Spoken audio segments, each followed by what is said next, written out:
Dozens of girls collapsed at Colombian school after playing with Ouija boards. Almost 30 girls were reportedly hospitalized after they played with Ouija boards at their school in Colombia. 28 children were taken to a local hospital. Some have fainted and showed signs of anxiety and other symptoms while playing with one of the infamous spirit boards at the Galeras Educational Institution in the city of Pasto.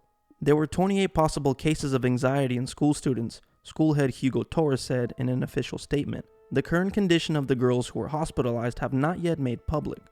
Some parents are demanding to know why the girls had access to Ouija boards during school hours. About a year ago, I made a video called The Strange History of the Ouija Board.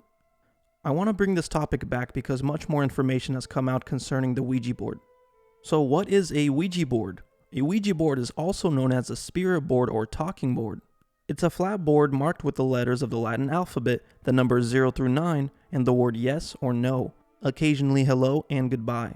Along with various symbols and graphics, it uses a planchette, a small heart-shaped piece of wood or plastic, as a movable indicator to spell out messages during a seance. And a seance is an attempt to communicate with spirits. Participants place their fingers on the planchette and it is moved about the board to spell out words.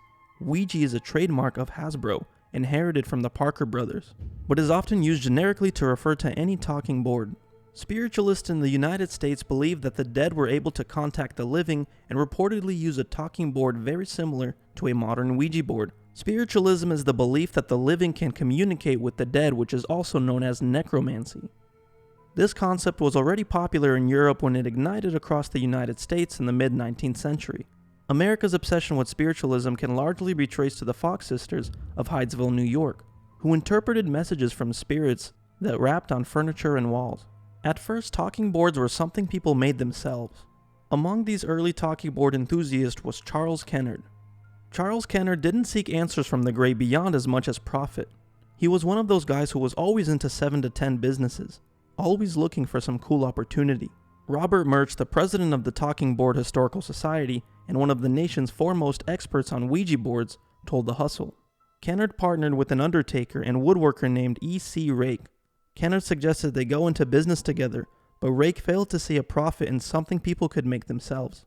However, Kennard saw potential and kept at it. After his fertilizer business dried up due to competition and drought in 1889, he moved to Baltimore to start anew. There he met patent attorney Elijah Bond. Bond was into Kennard's business idea, and it didn't hurt that the Bond sister-in-law, Helen Peters, was a medium, which is someone who claims they can communicate with the dead.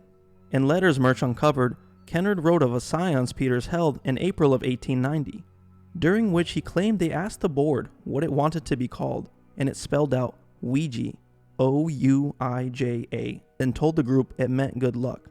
The mission of the creators of the Ouija board was to sell as many boards as possible. And to make things even more strange, the Ouija board actually has a patent.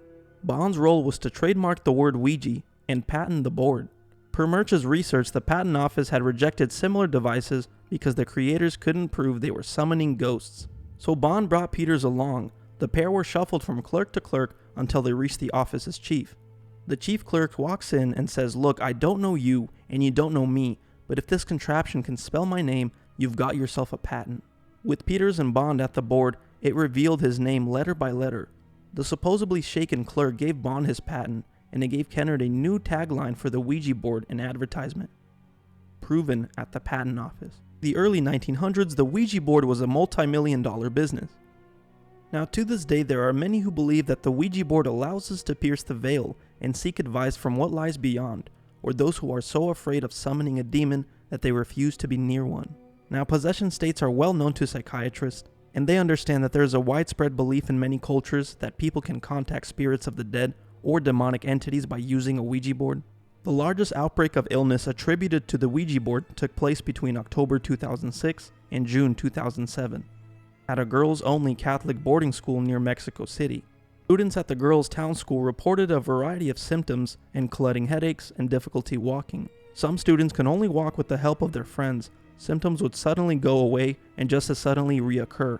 Mexican psychiatrist Nachila Loa Zavala investigated the outbreak and diagnosed it as a case of mass hysteria and traced it back to a student who had been using a Ouija board to try to influence the outcome of a school basketball game. So it's very interesting, even psychologists who do not believe in the existence of evil spirits are telling people to tread lightly when messing with Ouija boards. Dr. Robert Bartholomew, who has a PhD and is an American-born medical sociologist, and is an honorary member of the Department of Psychological Medicine, stated in Psychology Today, while he doesn't believe in the existence of spirits and demons, people should tread carefully when using Ouija boards because of the powerful emotions they can evoke. For instance, sometimes Ouija boards are used to attempt to communicate with deceased loved ones. This is why I suggest that those with a history of anxiety disorders, dissociative or trance states, and who have an absolute certainty in the existence of the supernatural, would be better off steering clear of Ouija-type games. He states that it is better to be safe than sorry. So even psychologists and psychiatrists are telling people to stay clear of Ouija board-type games.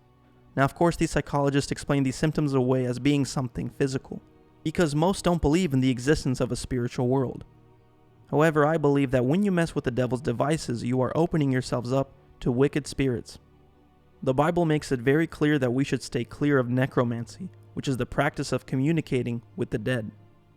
And the reason for that is because you're not even communicating with the dead, you are actually communicating with evil spirits pretending to be the dead.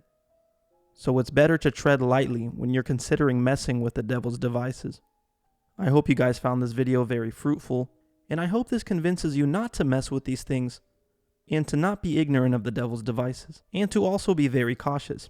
As the Bible says, we shouldn't be ignorant of the devil's devices, or mess with necromancy, or try and contact familiar spirits. So thank you guys for watching, and if you would like to support this channel, I do have a Patreon. The link is in the bio down below. Again, I appreciate all the support. Please like, share, and comment your thoughts in the comment section below. Again, thank you so much. God bless, and we're out.